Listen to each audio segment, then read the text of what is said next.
Hello' কি খবৰ? সকলো ভালে আছে নিশ্চয়। আজি যে দিনটো কেনেকুৱা বৰষুণ দিছে ন, ৰাতিপুৱাৰ পৰা একদম নেৰা বৰষুণ। এনেকুৱা বৰষুণ মানে ৰাস্তা পদূলিবিলাক একদম গেলি গৈছে। বাৰু যিয়ে নহওক, এনেকুৱা বৰষুণততো কিবা এটা খাবলৈ মন যায় নহয়নে? দোকান যাবলৈও মন নাযায় এই বৰষুণত। ভাবিলোঁ ঘৰত যি আছে হাততে পোৱা বস্তুকেইটা দিয়ে কিবা এটা বনাওঁ।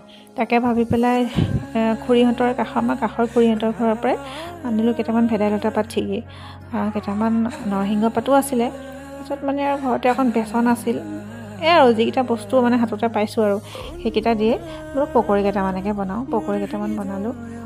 বাৰু পিছে আপোনালোকৰ ফালে বৰষুণ দিছেনে নাই জনাব নাপাহৰিব। আৰু লগতে বান্দৰ, বাপৰে আমাক আজি বান্দৰে কেনেকুৱা জ্বলালে মানে জানেনে? এই বান্দৰবিলাকে মানে অত্যাচাৰ, আৰু একো এটা শাক পাচলিটো লগাব নোৱাৰোৱে। একদম লগতে জানেনে, ফুলৰ গছকেইটা ইহঁতে খাই দিছে, ফুল পুলিকেইটা ভাঙি দিছে ইহঁতে। একদম মানে নক'ব আৰু, বান্দৰে বহুত জ্বলাইছে। বাৰু আপোনালোকৰ লগত কথা পাতি মোৰ চাহ পকৰা ৰেডি।